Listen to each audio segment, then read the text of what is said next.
ओम शांति। 12 अगस्त 2023 बाबा के महावाक्य। मीठे बच्चे, 21 जन्मों के लिए पुण्य का खाता जमा करना है। योग बल से पापों के खाते को भस्म करना है, इसीलिए अंतर्मुखी बनो।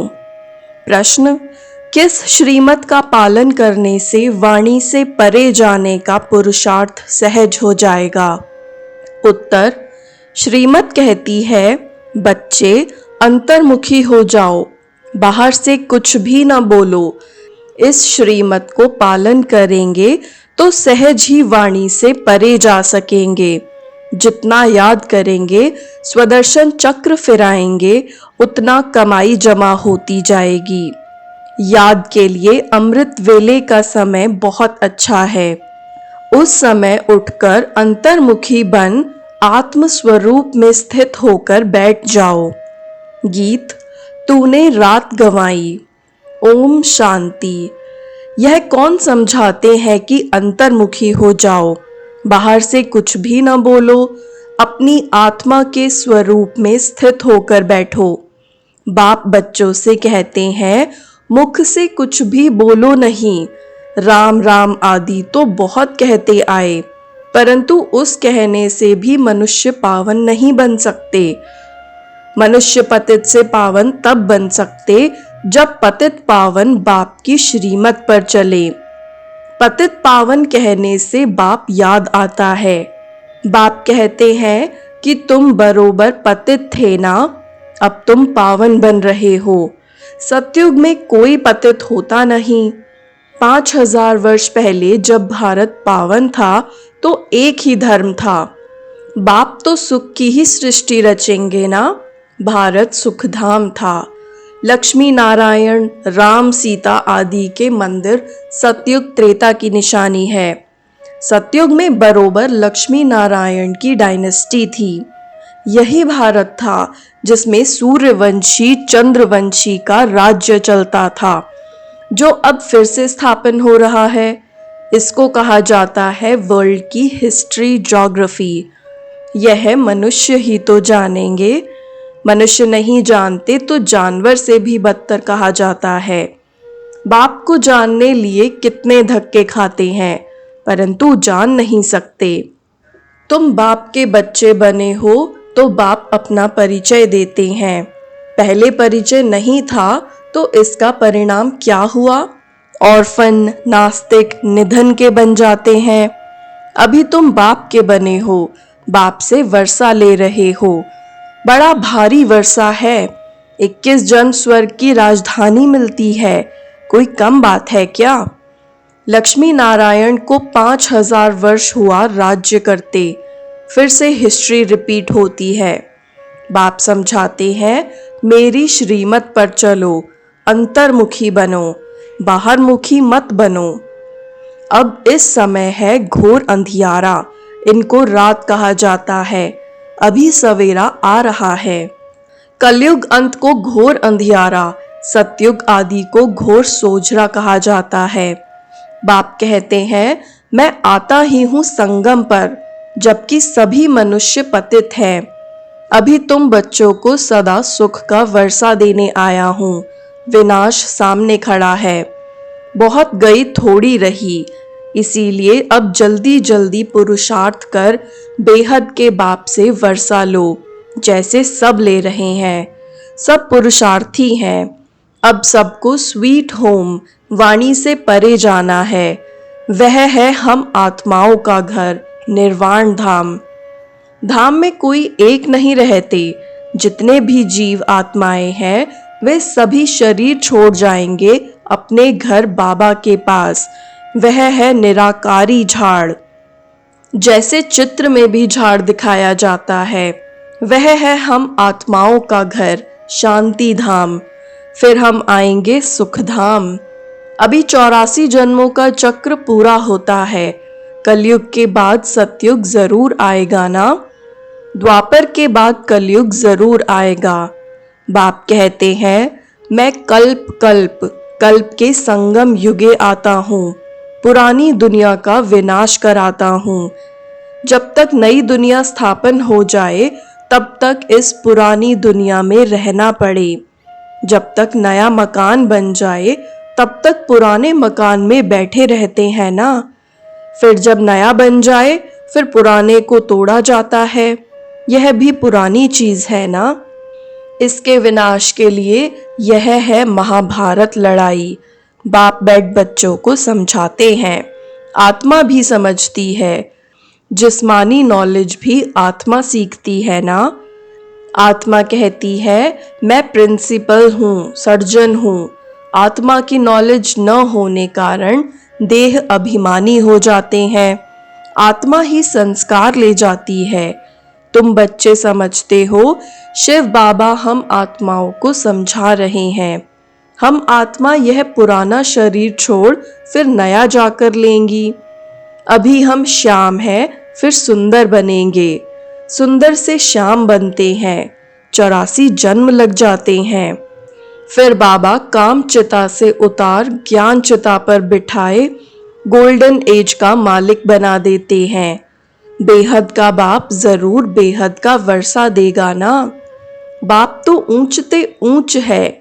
कहते हैं बच्चों के लिए वैकुंठ की सौगात लाए हैं, हथेली पर बहिशत लाया हूँ। सेकंड में तुम साक्षात्कार कर लेते हो। कितने ढेर ब्रह्मा कुमार कुमारियां हैं। जरूर ब्रह्मा के बच्चे हैं और शिव बाबा के पोत्रे हैं। तुम कहते हो हम शिव बाबा से वर्षा लेते हैं। वही सर्व का सदगति दाता है। राजयोग सिखलाते हैं। निराकार कैसे सिखलाए, इसीलिए ऑर्गन्स द्वारा पढ़ाते हैं। सृष्टि चक्र की नॉलेज देते हैं। जिसको परम आत्मा सुप्रीम सोल कहते हैं, उसकी ही सारी महिमा है। ज्ञान का सागर पतित पावन वह है, तो जरूर आना पड़े। तुमको भी मास्टर सुप्रीम अथवा पावन बनाते हैं। वह है बेहद का बाप, जिसको सभी भक्त बुलाते हैं। सभी भक्तों का बाप वह भगवान है, परम पिता परमात्मा। अगर उनको सर्वव्यापी कह देते तो फिर वर्षा कैसे मिलेगा।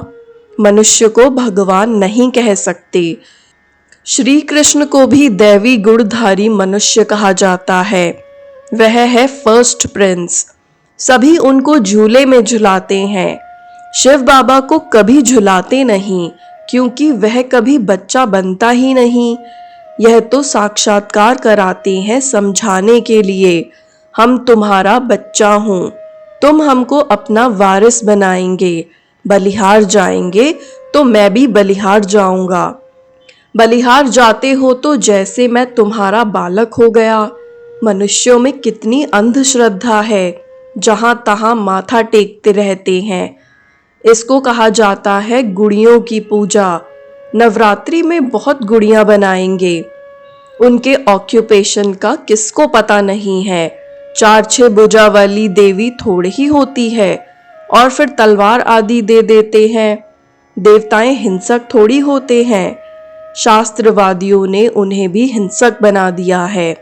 नेपाल में भी काली को पूजते हैं, फिर ऐसे ही थोड़े ही।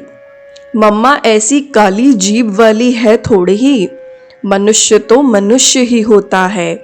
ब्रह्मा विष्णु शंकर है सूक्ष्म वतनवासी, बस और कोई चीज ही नहीं है। फिर 8-10 भुजा वाले कहाँ से आए। यह सब भक्ति मार्ग के अलंकार बनाते हैं। पैसा कमाने के लिए कुछ तो चाहिए ना। फिर किस्म किस्म के चित्र बैठ बना देते हैं। वहां ही देखो सुंदर श्री कृष्ण का मंदिर, वहां ही सांवरे श्री कृष्ण का मंदिर। कारण तो चाहिए ना। कितनी अंधश्रद्धा है। अब भक्ति मार्ग खत्म हो, ज्ञान मार्ग जिंदाबाद होता है। बाकी समय तो थोड़ा था, सबको मरना तो जरूर है। पुत्र पोत्रे वारिस बनने नहीं है। वहां तुमको यह ज्ञान ही नहीं रहेगा कि संगम पर हमने राजाई के लिए यह पुरुषार्थ किया था। वहां तो पवित्र सृष्टि चल पड़ती है। यहाँ तुम जानते हो कि बरोबर हम बाबा की राजधानी के हकदार हैं। वहाँ यह पता नहीं रहेगा कि कौन से कर्म किए थे, कैसे बने, ये सब भूल जाता है। वहाँ पतित होते ही नहीं जो पावन बनने के लिए गुरु की दरकार पड़े। बाप पैर धोकर बच्चों को तख्त पर बिठाते हैं। गुरु चाहिए सद्गति के लिए। वहाँ तो है ही सद्गति, गुरु की दरकार ही नहीं। बाप कहते हैं अपने को आत्मा समझो, देह अभिमान में न रहो।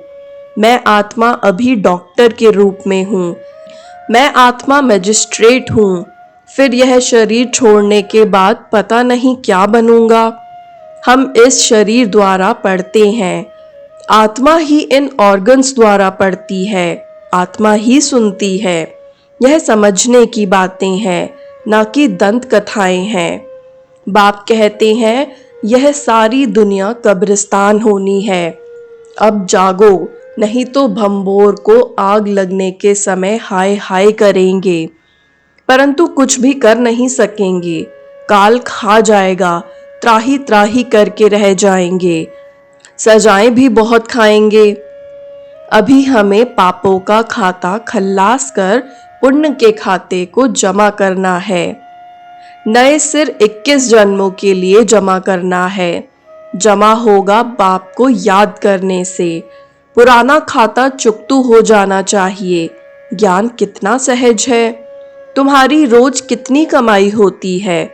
जितना जो याद करते हैं, स्वदर्शन चक्र फिराते हैं तो अथाह कमाई करते हैं, अनगिनत। वहां कोई गिनती थोड़ी ही होती है। अभी झोपड़ियों में बैठे हैं, फिर महलों में बैठेंगे। फर्क तो रहता है ना झोपड़ी और महल में। ब्रह्मा द्वारा नई दुनिया स्थापन हो जाएगी तो पुरानी दुनिया का विनाश हो जाएगा। अभी की बात है ना। राजधानी की स्थापना हो जाएगी, फिर जिसने जितना पुरुषार्थ किया सो किया, फिर विनाश हो जाएगा। इसीलिए अब गफलत नहीं करनी चाहिए। सवेरे उठकर याद में बैठ जाना चाहिए। जितना याद का चार्ट रखो उतना अच्छा है, और फिर उतना ही ऊंच पद पाएंगे। शिव बाबा के गले का हार बनेंगे। दिल दर्पण में देखना है कि मैं लायक बना हूँ लक्ष्मी नारायण को वरने। हम बाबा मम्मा जैसी सर्विस करते हैं। किस्म किस्म के फूल हैं। यह बागवान बाबा का ह्यूमन गुलशन है। कहेंगे देखो कुमार का मनोहर कितने अच्छे अच्छे फूल हैं। यह रतन ज्योत हैं। बाबा इस बगीचे को देखते, फिर उस बगीचे में जाकर फूलों को देखते हैं। बागवान जांच करते हैं फूलों की, तो बच्चों को फॉलो करना चाहिए। नंबर 1, 2 फूल कौन कौन है, ऐसा बनना चाहिए। 21 जन्मों के लिए राजाई पद पाना कोई कम बात थोड़ी ही है। अथाह सुख है, विश्व का मालिक बनना है।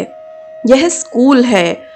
उस जिस्मानी पढ़ाई के साथ यह रूहानी पढ़ाई करो। टीचर्स के हमेशा अच्छे मैनर्स होते हैं, ऑनेस्ट होते हैं। स्कूल में अंधश्रद्धा की बात नहीं। वहाँ बैरिस्ट्री पढ़ते, इंजीनियरिंग पढ़ते। यहाँ तुम राजाओं का राजा बनने के लिए पढ़ते हो। सन्यासी तो कह देते ईश्वर सर्वव्यापी है, बस खेल ही खत्म। बेहद का बाप बच्चों को समझाते हैं, बच्चे यह अंतिम जन्म पवित्र रहो, तुम बहुत सर्विस कर सकते हो।